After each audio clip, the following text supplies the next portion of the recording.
Class के YouTube channel पे मैं सुभाष जयपाल आपका एक बार पुनः स्वागत करता हूं। दोस्तों, आपने जो इलेक्ट्रिक थ्योरी का टेस्ट को स्टार्ट किया था, आज अपने उसकी नेक्स्ट क्लास स्टार्ट करने जा रहे हैं। अपने टॉपिक चल रहा था चुंबक, जो मैंने कंप्लीट कर दिया था। आज का जो टॉपिक स्टार्ट करने जा रहे हैं उसमें पढ़ेंगे दोस्तों डीसी जनरेटर। इसके बारे में बात करेंगे दोस्तों, डीसी जनरेटर या डीसी जनरेटर के बारे में बात करेंगे। यानी आपके पास डीसी का जो जनरेटर है उसके बारे में दोस्तों क्या करेंगे, बात करेंगे। देखो, एक सभी को मैं बता देता हूं, आपका लगभग 20 तारीख को टेस्ट रखा जाएगा। 20 तारीख को इतने टॉपिक आपके कंप्लीट हो गए हैं, उन सभी का मैं टेस्ट लूंगा और वो टाइमिंग आपकी वही रहेगी 12 से 12 PM टू 2 PM। तो सभी बच्चे अपनी तैयारी को शुरू कर लें। सभी जो क्लासें आपने डाली गई यूट्यूब के ऊपर, आप प्लेलिस्ट के अंदर जाके सभी क्लासों को अटेंड कर लें। कोई समस्या आ रही है तो मेरे को कमेंट करके आप बता सकते हो। देखो दोस्तों, अपने बात करें टॉपिक में, डीसी के जनरेटर की बात करता हूं। पहली बात तो ये मैं बात करता हूं, नॉर्मल सी बात है, आपके पास जो ऊर्जा होती है ना, ऊर्जा एनर्जी, ऊर्जा को आप क्या पैदा कर सकते हो? क्या ऊर्जा पैदा कर सकते हैं? ऊर्जा को पैदा नहीं किया जा सकता। इसका ऊर्जा का क्या होता है, बार बार रूप चेंज होता है। जैसे आपने यांत्रिक ऊर्जा को विद्युतिक ऊर्जा में बदल दिया, विद्युतिक ऊर्जा को आपने यांत्रिक ऊर्जा में बदल दिया, उसके बीच में आपके लॉस भी होंगे। आपकी ऊर्जा कभी पैदा नहीं होती है, ऊर्जा को पैदा नहीं किया जा सकता, ऊर्जा को पैदा नहीं किया जा सकता, ऊर्जा पैदा नहीं होती है, ऊर्जा को पैदा नहीं कर सकते।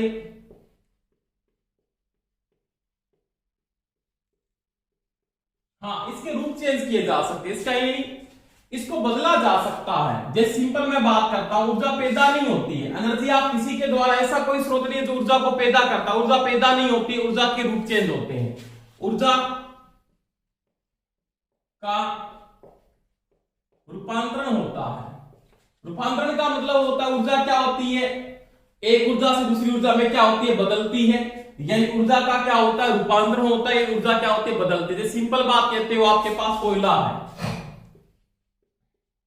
क्या है, कोयला। तो कोयले में कौन सी ऊर्जा है? जैसे एक बार प्रश्न पूछा था, कोयले में कौन सी ऊर्जा होती है, कौन सी ऊर्जा बदल जाती है? तो कोयले में कौन सी ऊर्जा है? कोयला रासायनिक पदार्थ, इसमें रासायनिक ऊर्जा है। कौन सी है दोस्तों? रासायनिक ऊर्जा। जब इसका दहन होता है तो इसके अंदर कौन सी ऊर्जा बन जाती है? तापीय ऊर्जा में ये क्या होती है, बदलती है। किस ऊर्जा में बदलती है? तापीय ऊर्जा। तो क्या यहाँ पे एनर्जी को आपने पैदा किया, ऊर्जा आपकी पैदा नहीं, ऊर्जा का आपने क्या किया दोस्तों, रूप चेंज किया है। क्या किया है? रूप चेंज किया है। दूसरी बात मैं यहाँ पे करता हूं, कोई भी चीज जैसे आपके पास डीसी जनरेटर का काम क्या होगा, ये क्या कार्य करता है, तो ये भी ऊर्जा को क्या करता है, चेंज करता है। डीसी मशीन आपके पास दो प्रकार के आप यूज करते हो। डीसी मशीन में डीसी मोटर पढ़ेंगे और डीसी क्या पढ़ेंगे, जनरेटर पढ़ेंगे। अब ये जो डीसी का जनरेटर है ना, इसका वर्क क्या है या इसका कार्य क्या, उसके बारे में दोस्तों क्या करेंगे, बात करेंगे। डीसी का जनरेटर क्या काम आता है उसके बारे में दोस्तों मैं क्या करता हूं, बात करता हूं। पहली बात है, ये ऊर्जा को ये पैदा नहीं करता है, ऊर्जा का अपने क्या करते हैं, रूप चेंज करते हैं। अब डीसी का जनरेटर है, उसका क्या वर्क है, यानी ये क्या काम कर रहा है, इसका क्या कार्य है। तो इसका जो कार्य है ना, कार्य इसका, डीसी के जनरेटर का जो वर्क है, ये क्या कार्य कर रहा है। तो पहली बात मैं यहां पे क्या करता हूं, इसको यांत्रिक ऊर्जा प्रदान करता हूं। क्या करता हूं, यांत्रिक ऊर्जा। इसको मैं विपुल एनर्जी क्या करता हूं, प्रदान करता हूं। विपुल का मतलब आप यांत्रिक ऊर्जा इसको देते हो, इसको विपुल एनर्जी किया जाता है, विपुल क्षेत्र में वो आता है। आप इसको यांत्रिक ऊर्जा क्या कर रहे हो, प्रदान कर रहे हो। मैं इसको यांत्रिक ऊर्जा दे रहा हूं, यांत्रिक ऊर्जा को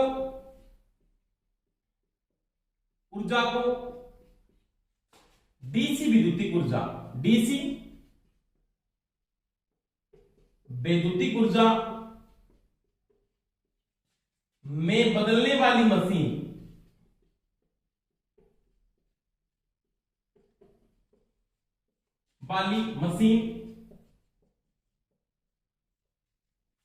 डीसी जनित्र कहलाता है। डीसी जनित्र कहलाता है। इस चीज का दोस्तों ध्यान रखना, क्योंकि मैं इसको मैकेनिकल एनर्जी देता हूं। क्या देता हूं? यांत्रिक ऊर्जा। जैसे मैंने सिंपल बात की थी, डीसी वैद्युतिक ऊर्जा ये बनाता, अगर ये ऐसी विद्युतिक ऊर्जा बनाता तो इसको क्या बोलते? अल्टरनेटर बोलते, या एसी का क्या बोलते? जनरेटर बोलते। एक सिंपल बात कहता हूं, जैसे मैं सिंपल इन दोनों में कंपैरिजन करूं कि मेरे पास यहां पे कौन सी ऊर्जा है? यांत्रिक ऊर्जा। कौन सी ऊर्जा है? यांत्रिक ऊर्जा। ये किसमें चेंज कर रहा है? तो ये कर रहा है डीसी विद्युतिक ऊर्जा में।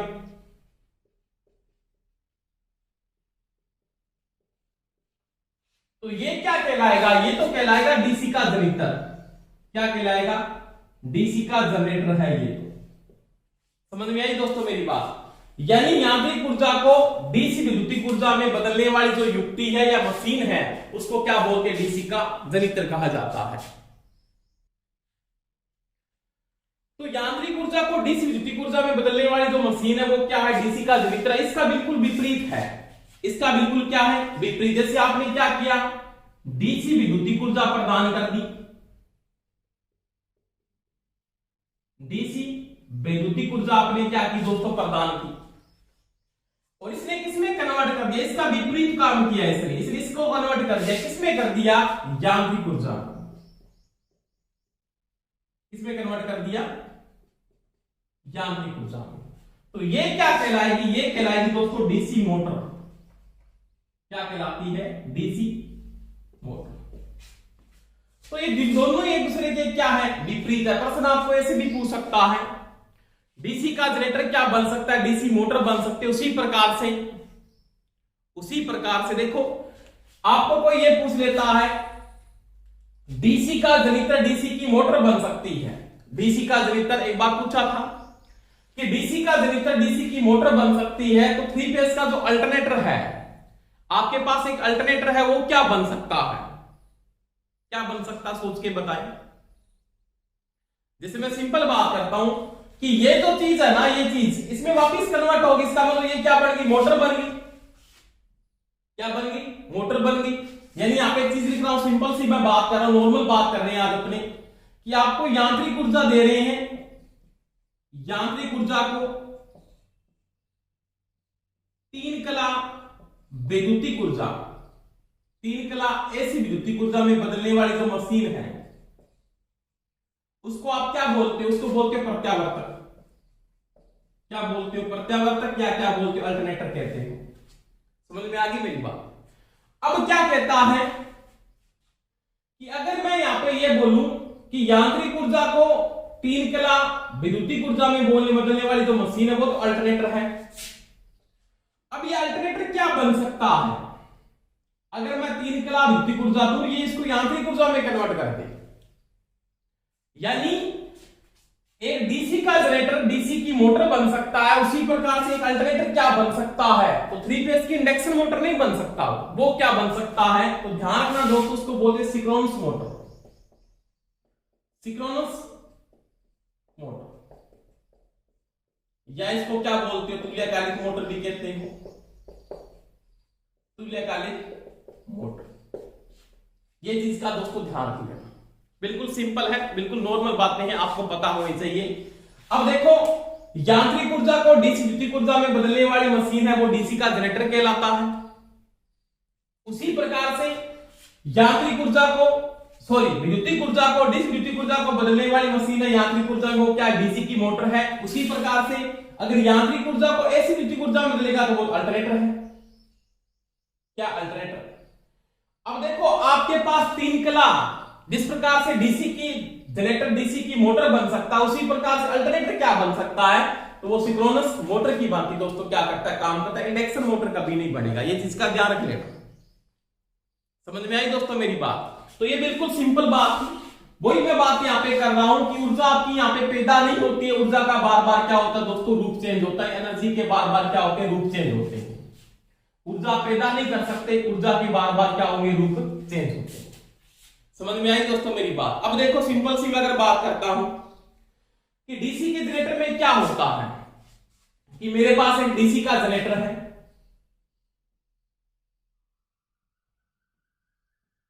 डीसी जनरेटर, डीसी का जनरेटर बोलते हुए की बात है। अब देखो आप इसको एनर्जी देते हो, एनर्जी किस किस में कन्वर्ट होती है मैं उसकी बात करता हूं। आपने क्या किया, सबसे पहले मैं सिंपल सी बात करता हूं, डीसी के जनरेटर को आपने क्या प्रदान किया, यांत्रिक ऊर्जा प्रदान की।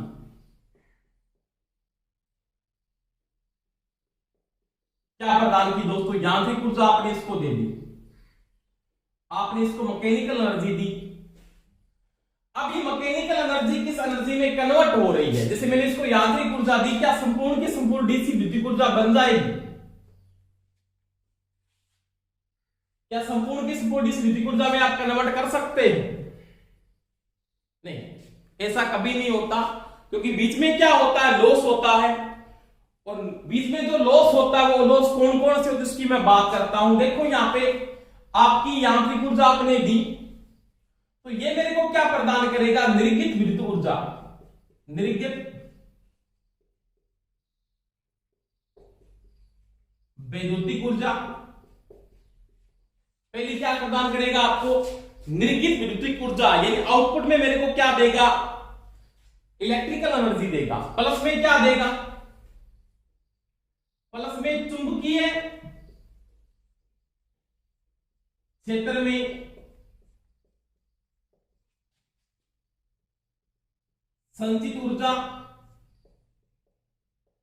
यानी इसने मैग्नेटिक फील्ड बनाया, इसको अपने बोलेंगे मैग्नेटिक फील्ड बनाने के लिए इसने कॉपर लॉस करेगा वहां पे वो, तो चुंबकीय क्षेत्र जब बना रहा है तो वहां पे भी मेरे पास एनर्जी बनी, क्योंकि मैग्नेट है वो भी एक एनर्जी को कन्वर्ट करता है। मैंने आपको कहा था कि किसी चालक में अगर आप धारा को फ्लो करोगे तो उसमें क्या बनेगा, चुंबकीय क्षेत्र बनेगा, वो एनर्जी के बगैर नहीं बन सकता। तो ये भी क्या है, चुंबकीय क्षेत्र के द्वारा संचित ऊर्जा, यानी निर्गित विद्युतिक ऊर्जा प्लस चुंबकीय क्षेत्र के द्वारा संचित ऊर्जा। उसके बाद में अगर बात करता हूं तो प्लस में एक होता तापीय, तापीय उत्पादित ऊर्जा। इसके अंदर क्या होते हैं, थोड़ी बहुत हीट भी पैदा होती है। इस हीट का कारण सभी को पता है दोस्तों, क्या होता है, रेजिस्टेंस होता है। क्या होता है, रेजिस्टेंस होता है। तो वही बात है कि नॉर्मल सी बात नहीं है कि पूरी की पूरी ऊर्जा आपकी इलेक्ट्रिकल एनर्जी में चेंज हो जाए। बीच में क्या होगा कि मैग्नेटिक एनर्जी भी बनेगी, हीटिंग एनर्जी भी बनेगी। तो वही बात है, ये डीसी का जनरेटर क्या करता है, यांत्रिक ऊर्जा को वैसे नॉर्मली बात विद्युत ऊर्जा में बदलता है। उस समय आपके पास मैग्नेटिक एनर्जी भी संचित होती है, और उस समय आपकी कौन सी एनर्जी संचित होती है, तापीय ऊर्जा भी संचित दोस्तों होती है। समझ में आई दोस्तों मेरी बात, तापीय ऊर्जा भी संचित आपकी होती है, तापीय ऊर्जा भी आपकी संचित होगी। ये चीज का भी दोस्तों आप ध्यान रखिएगा। समझ में आ गई दोस्तों मेरी बात। तो मैं नॉर्मल सी बात करता हूं डीसी मशीन के बारे में, डीसी जनरेटर के बारे में आज अपने पढ़ेंगे। बिल्कुल सिंपल टॉपिक है, कोई आपकी समस्या नहीं आएगी। सबसे पहले मैं इसकी बात करता हूं कि ये किसके सिद्धांत पर काम करता है, कैसे काम करता है, उसकी बात करेंगे।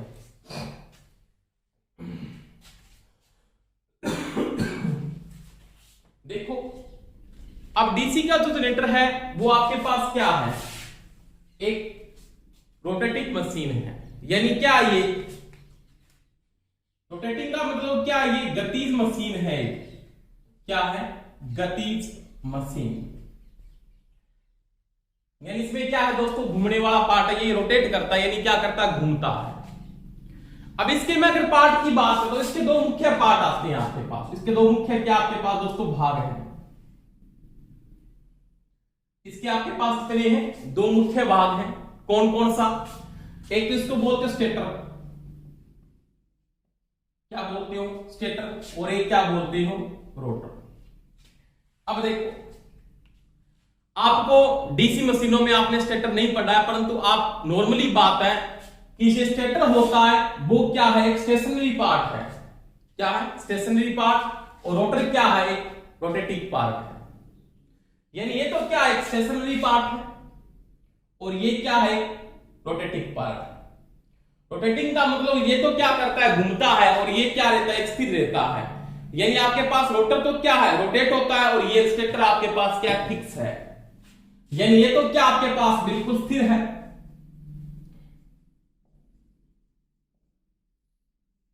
क्या है, बिल्कुल, ये बिल्कुल आपके पास क्या है, स्थिर पार्ट है। और ये क्या है, ये गतिज है। यानी ये क्या होता है दोस्तों, रोटेट होता है। तो वही बात, आपके पास जो गतिज मशीन है, मशीन का मतलब होता है डीसी का मोटर हो सकता है, डीसी का जनरेटर भी हो सकता है। अब देखो, अगर मैं गतिज मशीन में स्टेटर की बात करता हूं, किसकी बात करता हूं दोस्तों, स्टेटर की बात करता हूं, तो ये डीसी मशीन में क्या करता है, तो इसका काम डीसी मशीन में क्या है, उसके बारे में देखो कि डीसी मशीन में क्या काम करता है। तो इसका काम डीसी मशीन में magnetic field MF, magnetic field, चुंबकीय क्षेत्र, यानी शॉर्टकट में क्या लिख सकता हूं, चुंबकीय क्षेत्र, मैग्नेटिक फील्ड, चुंबकीय क्षेत्र स्थापित करना।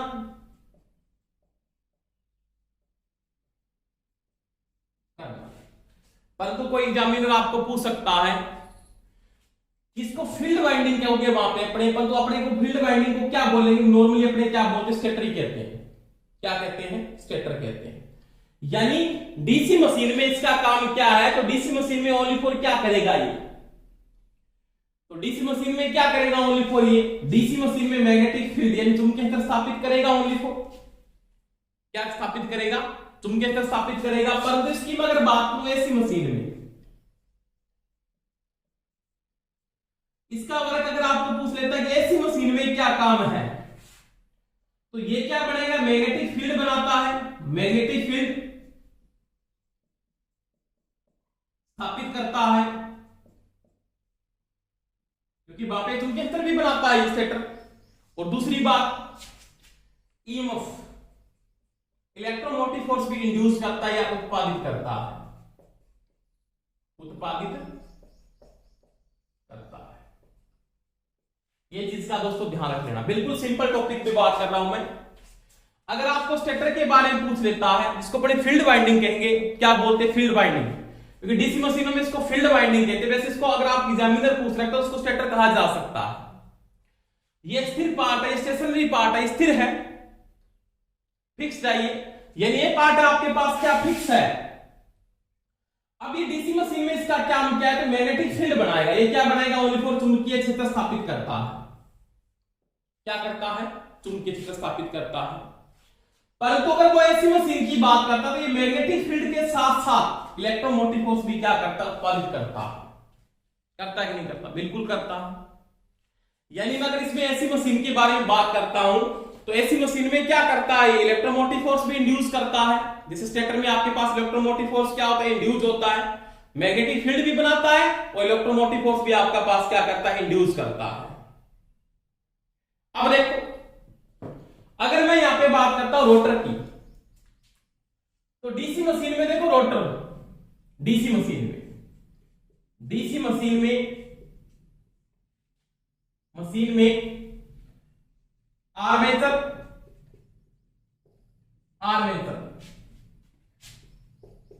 रोटर का कार्य करता है,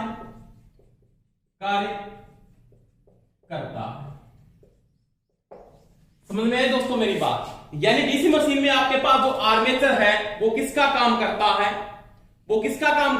रोटर का काम करता है। और उसमें ये क्या करता है, इलेक्ट्रोमोटिव फोर्स क्या करता है दोस्तों, इंड्यूस करता है। इलेक्ट्रोमोटिव फोर्स क्या करता है, इंड्यूस करता है। और यहां पे रोटर क्या करेगा, आर्मेचर क्या करेगा, आपके पास आर्मेचर ईएमएफ उत्पादित करता है। समझ में आ गई मेरी बात। डीसी मशीन में आर्मेचर रोटर का कार्य करता है, और आर्मेचर क्या करता है, ईएमएफ इंड्यूस करता है, ईएमएफ उत्पादित करता है। किसमें, डीसी मशीन के अंदर। कौन, रोटर। अब देखो, मैं अगर एसी मशीन की बात करता हूं यहां पे, तो एसी मशीन में जनरेटर में रोटर क्या होता है, फील्ड के रूप में यूज होता है। एसी मशीन में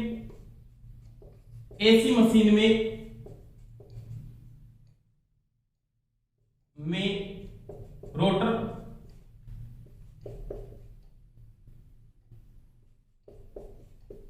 फील्ड के रूप में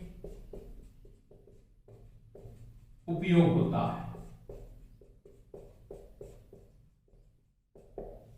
ये चीज का ध्यान रखना, यानी एसी मशीन के अंदर जो रोटर आपके पास आप यूज कर रहे हो रोटर को, तो वो रोटर किसके रूप में काम आता है, फील्ड के रूप में उपयोग किया जाता है। यानी फील्ड वाइंडिंग के रूप में क्या करता हूं दोस्तों, मैं यूज करता हूं इसमें एसी मशीन के अंदर।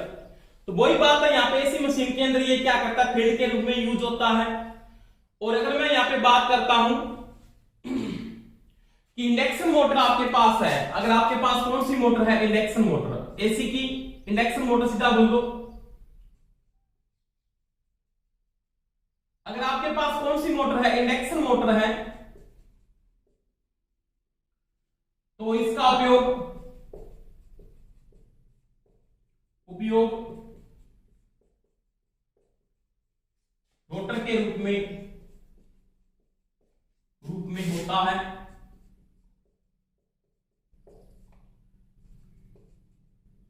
और कोई भी सप्लाई नहीं दी जाती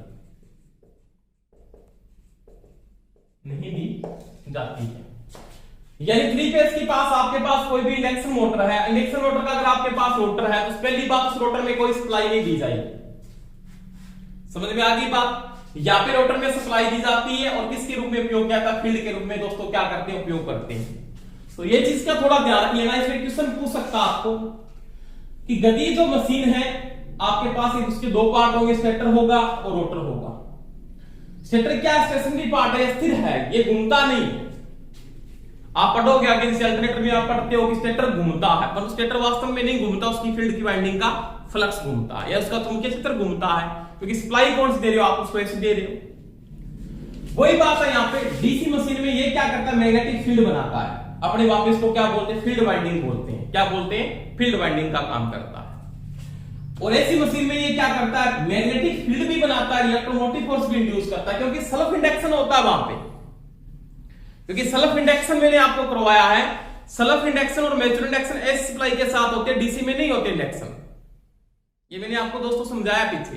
तो यही बात आप पिछले वाले जैसे आप प्लेलिस्ट खोलोगे तो वहां पे मैंने आपको एनीलियर प्रेरण और सब प्रेरण का टॉपिक करवाया है, जो एसी में लागू होता है, डीसी में लागू नहीं होता। तो बिल्कुल नॉर्मल सी बात है, मैग्नेटिक फील्ड भी बनाएगा एसी के साथ और इलेक्ट्रोमोटिव फोर्स भी क्या करता है दोस्तों, इंड्यूस करता है। अब देखो रोटर में क्या है, रोटर एक गतिज पार्ट है। डीसी मशीन में आर्मेचर के रूप में रोटर का कार्य लेते हैं और इलेक्ट्रोमोटिव फोर्स को ये क्या करता है, इंड्यूस करता है। इलेक्ट्रोमोटिव फोर्स पैदा करता है आर्मेचर, जिसे आप डीसी सप्लाई बाद में कन्वर्ट करते हो, क्या लगाते हो, कम्यूटेटर लगाते हो। दूसरी बात, एसी मशीन में रोटर फील्ड वाइंडिंग के रूप में उपयोग होता है, यानी मैग्नेटिक फील्ड बनाता है, क्योंकि रोटर को आपने डीसी दे रखा है तो ये मैग्नेटिक फील्ड बनाएगा। क्योंकि नॉर्मल में आपके पास स्टेटर ही घूमता है, रोटर नहीं घूमता, तो इसका काम है मैग्नेटिक फील्ड बनाना।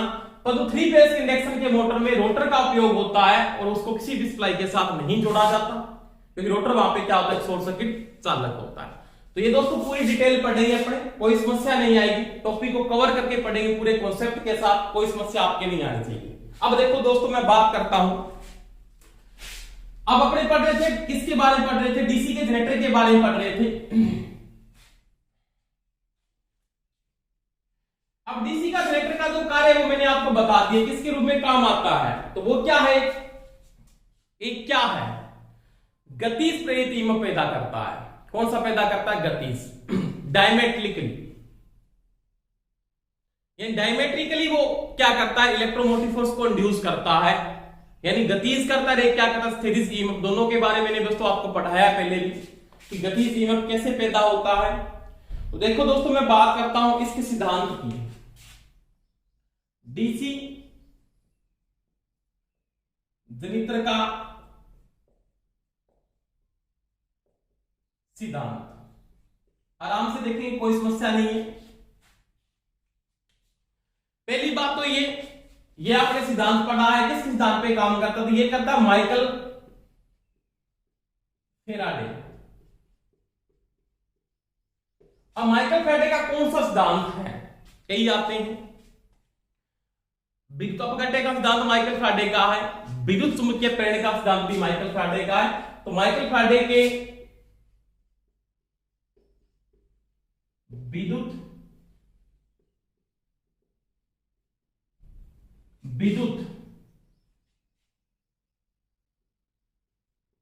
चुंबकीय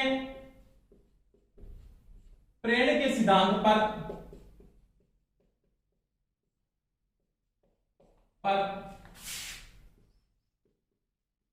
कार्य करता है।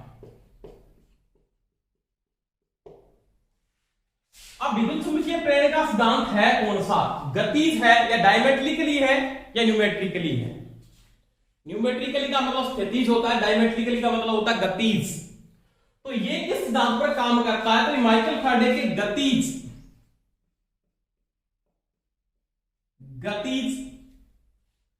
विद्युत चुंबकीय प्रेरण। सही कंडीशन में तो आप ये लिखोगे गतिज विद्युत चुंबकीय प्रेरण के सिद्धांत पर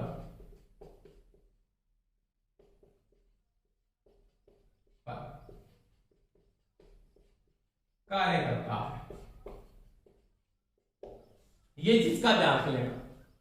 यानी मैं सिंपल सी बात करता हूं, आपके पास गतिज प्रेरण का मतलब होता है डायमेट्रिकली। आपको प्रश्न पूछ सकता है कि डीसी का जनरेटर किस सिद्धांत पे काम करता है? ऑप्शन में आपको गतिज प्रेरण नहीं देख के डायमेट्रिकल लिख सकता है। डायमेट्रिक का मतलब होता है गतिज और न्यूमेट्रिकल का मतलब होता है स्थितिज। गतिज प्रेरण मैंने करवाया आपका माइकल फैराडे का, पिछले वीडियो में आप प्लेलिस्ट में जाके देख सकते हो। माइकल फैराडे का गतिज प्रेरण का नियम मैंने पूरी डिटेल से समझाया और वहां पे लेंस का नियम भी पढ़ाया है। तो जिन टॉपिक को आपने प्लेलिस्ट में कवर नहीं किया, क्योंकि टॉपिक जिन बच्चों के समझ में आएंगे जो कॉन्सेप्ट से क्लास लगा रहे हैं, अगर आपने ये गतिज प्रेरण का नियम नहीं पढ़ा है तो आप प्लेलिस्ट में जाके पहले उन वीडियो को देखें, फिर आप डीसी जनरेटर के वीडियो को देखें, क्योंकि मैग्नेट पूरा आपको कंप्लीट मैंने समझाया, डिटेल से समझाया पूरा का पूरा। अब गतिज प्रेरण का नियम क्या बोलता है? गतिज प्रेरण के नियम में मैंने आपको समझाया है, डायमेट्रिक जो नियम है वो मैंने आपको समझाया है। अब ये क्या कहता है, माइकल फैराडे का जो ये नियम है इसके अनुसार वो क्या बोलता है? E equal to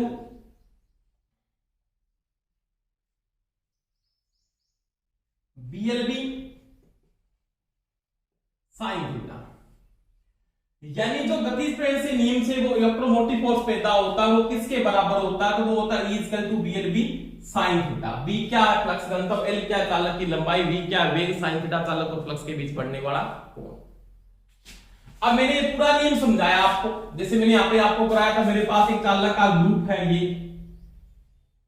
Michael Faraday का नियम, और यहाँ पे एक मीटर लगा के इसके पास जब मैं इस मैग्नेट को बार बार लेके जा रहा हूं तो कैसे इसका विक्षेप आता है, पिछले वीडियो में जाके आप देख सकते हो। माइकल फैराडे का नियम पूरी डिटेल से मैंने आपको समझाया है। अब देखो ये क्या बोलता है, माइकल फैराडे का ये जो नियम कहता है ना मेरे को, E equal to BLB sine theta, ये क्या कहता है कि चालक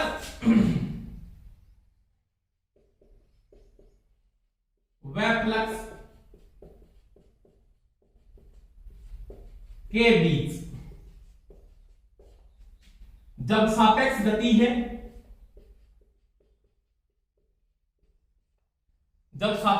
है,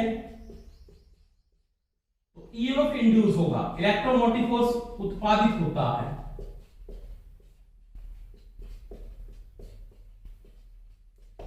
समझ में आई मेरी बात? ये पूरा डिटेल से मैंने समझाया आपको। अगर चालक और फ्लक्स के बीच में इलेक्ट्रोमोटिव फोर्स सापेक्ष गति है तो वहां पे क्या होगा दोस्तों? इलेक्ट्रोमोटिव फोर्स इंड्यूस होता है। पहले पास आपके पास चालक होना चाहिए, दूसरी बात चुंबकीय क्षेत्र होना चाहिए, उसके बाद आपके पास चाहे तो चालक घूमे चाहे फ्लक्स घूमे, दोनों में से एक चीज घूमनी चाहिए, दोनों के बीच में सापेक्ष गति होनी चाहिए। ऐसे नहीं कि दोनों की गति बराबर करती, ऐसे नहीं, दोनों में से एक चीज चलनी चाहिए। तो वहां पे इलेक्ट्रोमोटिव फोर्स दोस्तों क्या होता है? इंड्यूस होता है। वो किसके बराबर होता है? वो होता है E equal to BLB sine theta. समझ में आई दोस्तों मेरी बात? अब देखो इसके बारे में अगर मैं बात करता हूं तो ये क्या कहता है, यानी चालक में इलेक्ट्रोमोटिव फोर्स जो इंड्यूस होता है वो किस प्रकार से होता है उसकी मैं बात करता हूं। वो देखो आराम से दोस्तों बात करेंगे। अब देखो यहां पे ये क्या बोलता है, E इक्वल टू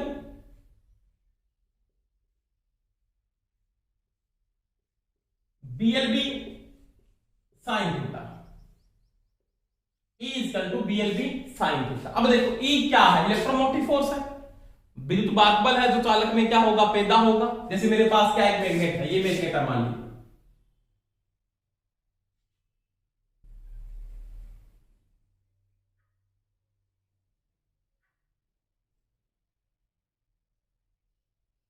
एक तो पोल ये बना हुआ आपका,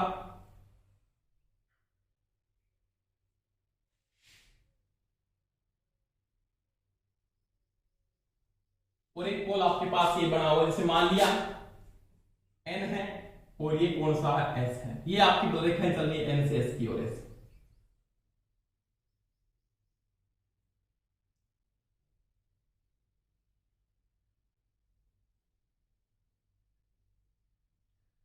ये रेखाएं आपका क्या कर रही है, रास्ता पूरा कर रही है, कैसे चल रही है, N से S की ओर, S। समझ में आ गई मेरी बात। इसके बीच में मैं क्या रखता हूं, चालक को रखता हूं। किसको रखता हूं दोस्तों, एक चालक को मैंने स्थापित कर दिया इसके बीच में, चालक को, ये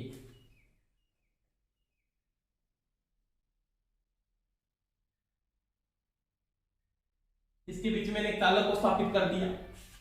इसमें बहुत से चालक है, मान लिया यहाँ पे चालक का नाम मैंने लिख दिया, A है, ये B है, ये C है, D है, E है, F है और ये C है। ये मैंने इसके भी बहुत से चालक का लूप है, बहुत से चालक इसके अंदर स्थापित करके मैंने रखती है यहाँ पे। अब देखो कि जब मैं इसको घुमाता हूं तो मैं आप सबसे पहले बात करता हूं B क्या है, तो B है फ्लक्स घनत्व, चुंबकीय फ्लक्स घनत्व। किसमें आता है, वेबर प्रति मीटर स्क्वायर, या क्या होता है टेस्ला, या टेस्ला, एक ही बात है। L क्या है, चालक की लंबाई, चालक की लंबाई किसमें आएगी, मीटर में। V क्या है, वेग, क्या इसमें आएगा, मीटर प्रति सेकंड में। और साइन थीटा क्या है, चालक व चुंबकीय फ्लक्स के बीच में कोण, चुंबकीय बल रेखाओं के बीच का कोण थीटा, ये चीज का ध्यान रखिएगा। अब देखो आपका यहाँ पे फ्लक्स घनत्व, वेग और चालक की लंबाई है, वो आपका मान लिया यहाँ पे E है, इलेक्ट्रोमोटिव फोर्स है। इन तीनों का मान आपके पास कोई भी मान ले, तीनों का मान स्थिर है, जिसे मैं तीनों का मान नोट करता हूं। इन तीनों का मान आपके पास क्या है, 100 है, मान लीजिए क्या है, 100 BLB। यानी जो BLB का जो मान है वो आपके पास आपने नोट किया, कितना आपके पास मान लिया 100 है, कितना दोस्तों 100। अब देखो इस चालक में जो इलेक्ट्रोमोटिव फोर्स आपके पास जो इंड्यूस होता है, क्या होता है, इलेक्ट्रोमोटिव फोर्स जो आपके पास इंड्यूस होता है उसका मान क्या है, वो कैसा पैदा होगा, तो ऐसे पैदा होगा साइन वेव में, इस प्रकार से ये क्या बनाएगा, एक साइन वेव बनाएगा। इसको बोलते हैं हिंदी में ज्या तरंग, इसको बोलते हैं साइन वेव, या बोलते हैं सिनुसाइड वेव, हिंदी में क्या बोलते हैं, ज्या तरंग। क्या बोलते हैं दोस्तों, ज्या तरंग। क्यों, क्योंकि सबसे पहले मैं अगर बात करता हूं इस चालक को, जब मैं रोटेट करता हूं, जैसे मेरे पास ये चालक है, ये चालक है, मान लो एक चालक है, पहले ये क्या है, बलरेखाओं के बिल्कुल ऐसे बैठा हुआ है, आपकी चुंबकीय बलरेखा स्थिर है चालक। जैसे आप चालक को रोटेट करोगे तो आपका क्या बढ़ेगा, एंगल बढ़ेगा। पहले इसके साथ एंगल बना, ये एंगल क्या है, फिर ये एंगल क्या है, फिर ये एंगल क्या है, जैसे ये एंगल 90 डिग्री का, फिर ये एंगल क्या है, फिर ये एंगल क्या है, फिर ये एंगल क्या है, फिर ये एंगल क्या है, फिर ये एंगल आपके पास क्या है। ये एंगल के साथ क्या हो रहा है, रोटेट हो रहा है, और वही साइन थीटा के साथ इसका मान क्या करेगा, चेंज करेगा। जैसे मैं बात करता हूं ए कंडीशन के ऊपर, या ए चालक पर इलेक्ट्रोमोटिव फोर्स, ए चालक पर ईएमएफ, तो आप लिखोगे B L B sine theta. BLB का जो मान आपने नोट किया वो कितना है 100 है। साइन थीटा कितना 0 डिग्री और साइन 0 का मान था 0, तो यहाँ पे इलेक्ट्रोमोटिव फोर्स का मान दोस्तों क्या है 0 है। कितना है 0। अब देखो आपने बी कंडीशन पे नोट किया, बी कंडीशन पे ईएमएफ होगा ना, वो क्या होगा, तो आप लिखोगे 100 इंटू ये जैसे एंगल में 30 डिग्री का मान था तो साइन क्या लिखोगे 30 डिग्री, और साइन 30 का मान आपको पता है कितना होता है साइन 30 का मान, साइन 30 का मान कितना होता है, तो साइन 30 का मान मान लिया आपके पास 1 क्या है 2 है। तो इलेक्ट्रोमोटिव फोर्स जो इंड्यूस हो रहा है वो कितना इंड्यूस हो रहा है 50, कितना इंड्यूस हो रहा है 50। आप सी कंडीशन पे जाते हो, सी कंडीशन पे जो ईएमएफ होगा वो क्या होगा, तो लिखोगे 100 इंटू साइन 90, साइन 90 का मान सभी को पता है 1 है, तो यहाँ पे इलेक्ट्रोमोटिव फोर्स कितना होगा 100 वोल्टेज, यानी यहां पे इलेक्ट्रोमोटिव फोर्स का मान 50 वोल्टेज और यहां पे कितना हो गया 100 वोल्टेज। तो इसके साथ इस एंगल के साथ इसका मान क्या हो रहा है चेंज हो रहा है। वही बात है आगे जाओगे इसके साथ जब यहां पे जाओगे इस बी कंडीशन पे जो मान आएगा वो यहां पे सेम मान, इसका मान यहां पे बी कंडीशन पे ये बिल्कुल इसके सामने आएगा, यानी यहां पे जो कोण होगा 90 प्लस, आप 90 प्लस यहां पे जो नोट कर रहे हो मान को कि आपने यहां पे बी कंडीशन पे ये मान नोट किया तो 30 डिग्री है मान लीजिए, तो यहां पे इस कंडीशन पे यहां पे जो कोण हो रहा है मान लीजिए ये 150 डिग्री का कोण बढ़ रहा है, तो वो जो एंगल बना रहा है जिसके साथ जो एंगल आ रहा है कि कितने डिग्री का एंगल बन रहा है, यहां पे जो एंगल बनेगा उसके साथ मान आएगा, जो इस कंडीशन के इसके बिल्कुल सामने मान आ रहा है, ये आप कितनी डिग्री पे है 30 डिग्री, ये 90 डिग्री। अब 30 के साथ आप देखो 90 के साथ कितनी जोड़ी, यानी यहाँ पे जो कंडीशन जाएगी तो यहाँ पे 150 डिग्री, यानी साइन क्या लिखोगे कौन सी कंडीशन है डी कंडीशन में, डी कंडीशन में जो ईएमएफ है मान लिया तो 100 इंटू साइन 150 का मान वही होता है 1/2, तो कितना आ जाएगा 50 वोल्टेज वापिस, तो यहाँ पे 50 वोल्टेज है।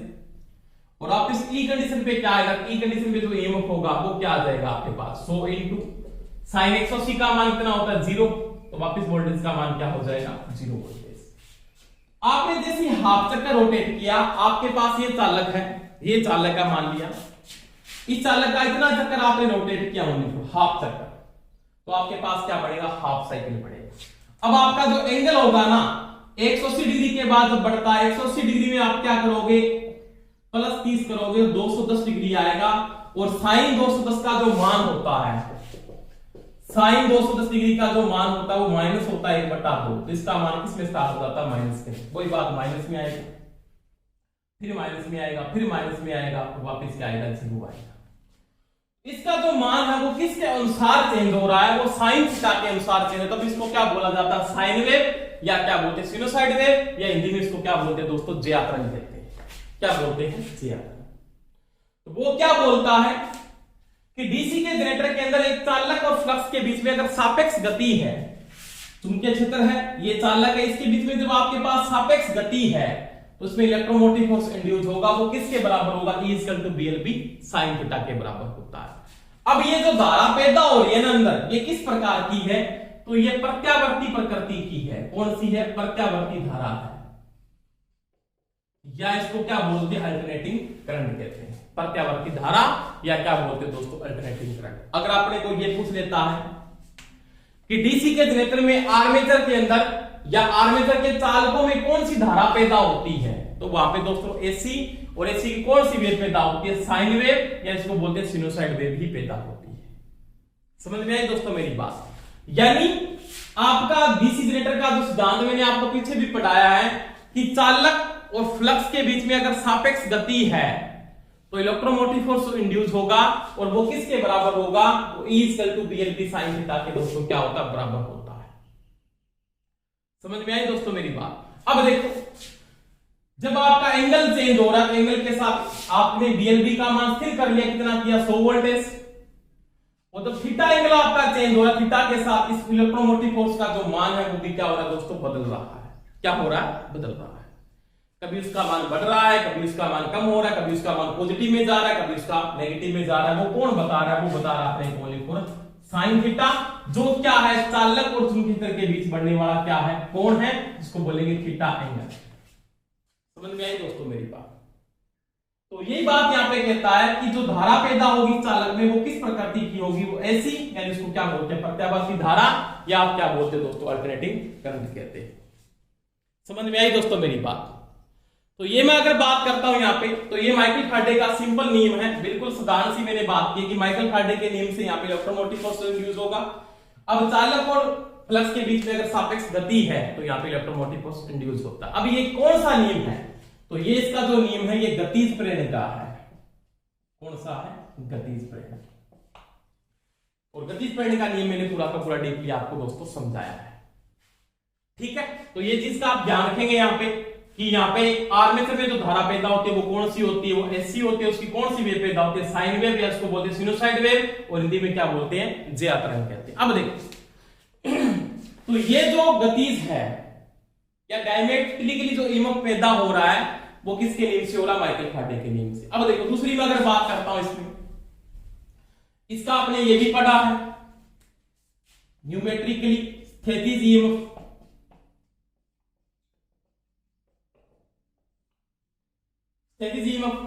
और ये किसमें लागू होता है, यहाँ पे क्या है, ट्रांसफार्मर में।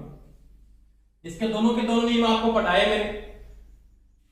जैसे इसको मैंने सप्लाई के साथ जोड़ा तो चालक में क्या होगा, मैग्नेटिक फील्ड भी बनेगा और ईएमएफ भी रिड्यूस होगा। ये मैंने भी बात की एसी के अंदर, मैग्नेटिक फील्ड भी बढ़ेगा, इलेक्ट्रोमोटिव फोर्स इंड्यूस होगा, किसके नियम से होगा, यहाँ पे तो होगा स्वप्रेरण से, और यहां से कौन सा होगा, इसमें होगा वो होगा सहप्रेरण से, म्यूचुअल इंडक्शन से, और यहाँ पे सेल्फ इंडक्शन से। और ये मैंने पूरा का पूरा डीपली आपको आप प्ले लिस्ट में जाके इस वीडियो को दे सकते हो। स्थितिज प्रेरण का मैंने पूरा का पूरा नियम आपको पढ़ाए हैं। इसमें दोनों के दोनों नियमों की बात की है, सहप्रेरण, और किसके बारे में बात की है, स्वप्रेरण के बारे में। तो ये दोस्तों डीसी के जनरेटर में मैंने सिंपल बातें की, ठीक है। कल अपने इसके नेक्स्ट टॉपिक के बारे में बात करेंगे, इसके पार्ट्स पढ़ेंगे, कौन कौन से पार्ट्स अपने काम आते हैं, कैसे इनको यूज करते हैं, कौन सा पार्ट किसका बनाया जाता है, ठीक है दोस्तों। और इसका ईएमएफ मेथड के बारे में भी बात करेंगे, पूरा डीपली पढ़ेंगे, कोई समस्या नहीं आएगी, ठीक है। तब तक आपको बेस्ट ऑफ लक, जय हिंद, धन्यवाद, थैंक यू।